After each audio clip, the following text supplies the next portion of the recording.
भस्म तन पे रमाए हो दूध चढ़ाए, कहीं शर्करा मधु घृत से स्नान कराए, मांग और मिठाई हो तुमको भाए, महाशिवरात्रि। হে গাইজ, আজকে শ্রাবণ মাসের প্রথম সোমবার। তো আমরা স্নান ধান করে পুজো দিতে যাচ্ছি। তো ধূপগুড়িতে মায়ের থান বলে একটা মন্দির আছে, তো সেখানে যাচ্ছি। তো মন্দিরটা অনেক পুরনো, সেজন্য সেখানে যাচ্ছি পুজো দিতে, বাবার মাথায় জল ঢালতে। তো টোটোতে উঠে গেছি, তো এখন যাচ্ছি। অর্ধেক রাস্তা প্রায় চলে এসেছি। তো এই তো আর অর্ধেকটা রাস্তা আছে। প্রায় দেরি হয়ে গেছে, কারণ 12টার পরে মন্দির বন্ধ করে দেয়। তো তোমাদের সাথে কথা বলতে বলতে চলে আসছি মন্দির। তো তোমাদেরকে আগে ব্লগে বলেছিলাম একদিন মন্দিরটা দেখাবো ভালো করে তোমাদেরকে। তো এই তো মন্দির। তো চলো মন্দিরের ভিতর ঢোকা যাক। তো এই তো যাচ্ছি এখন। দেখো কি সুন্দর লাগছে না? রাতের বেলা যতটা সুন্দর লাগে দিনের বেলা ঠিক ততটাই সুন্দর লাগে। তো এই যে এখন যাচ্ছি, ভিতরে ঢুকছি আর কি মন্দিরের ভিতরে। তো ঢুকে গেছি। তো টোকন কাটতে হয় এখন, আগে টোকন কাটতে হতো না, তো এখন টোকন কাটতে হয়। তো টোকন কেটে এখন ভিতরে যাচ্ছি।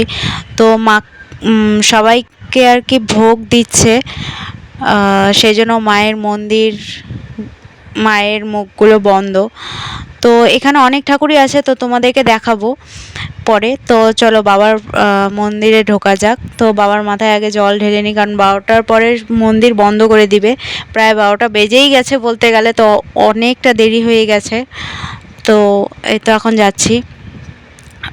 অনেক প্রায় একটু ভিড়ই ছিল, তো অনেকে জল ঢল ঢালছে সেই জন্য। তো এখন রেডি সেডি করছি, যেমন দুধ ফুল এগুলো আর কি রেডি করছি। তো এই তো এখন করা হয়ে গেছে।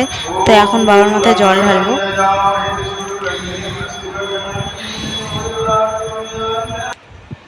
তো জল ঢালা হয়ে গেছে, আর এখানে মাকে ভোগ দিব সেজন্য আর কি দাঁড়িয়েছি।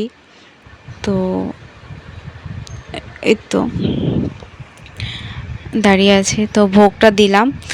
তো মায়ের বক্সে কিছু দান করলাম। আর এই মা খুবই জাগ্রত, মন থেকে যা চাওয়া হয় তাই পাওয়া যায়। আর মায়ের কাছে কিছু চাইলে মা কখনো কাউকে খালি হাতে ফেরায় না। তো আমি ভাবলাম কি ঘিয়ের প্রদীপ দিব, তো প্রদীপ এনেওছে, সবই এনেছি, কিন্তু সলতা আনতে ভুলে গেছি, সেজন্য আর দেওয়া হলো না, মন খারাপ হয়ে গেছে। আর এটা হচ্ছে আমাদের মঙ্গলচণ্ডী মা, আর ওদিকে হচ্ছে তোমার রাধাকৃষ্ণ ঠাকুর আছে। চলো তোমাদেরকে দেখাই। এখানে প্রচণ্ড ভিড়, কারণ ভোগ লাগিয়েছিল, ভোগ দিয়েছে ঠাকুরকে, সেই জন্য আর কি পর্দা দেওয়া আছে। এখনও সেরকম করে পর্দাটা খোলা হয়নি। তো তোমাদেরকে যতটুকুনি পারছি দেখানোর চেষ্টা করছি। তো এই তো তো আমাদের পুজো দেওয়া হয়ে গেছে, তো বেরিয়েও গেছি। তো তোমাদেরকে মন্দিরটা দেখাচ্ছি, দেখো। তো তোমাদের যদি আগের মন্দিরটা ছিল অন্যরকম, তোমাদের আগের ছবি যদি পাই আর কি, তা তোমাদেরকে দেখাবো মন্দিরটা আগে কেমন ছিল। এখন তো অন্যরকম হয়েছে। তো এই তো এখন যাচ্ছি বাড়ি। তো তোমাদের ব্লগটা কেমন লাগলো অবশ্যই কমেন্ট করে জানিও। আর তোমাদের কমেন্ট, লাইক, কমেন্টে অনেক মোটিভেশন পাই। তো টাটা, পরের ব্লগে আবার দেখা হচ্ছে। Bye, take care.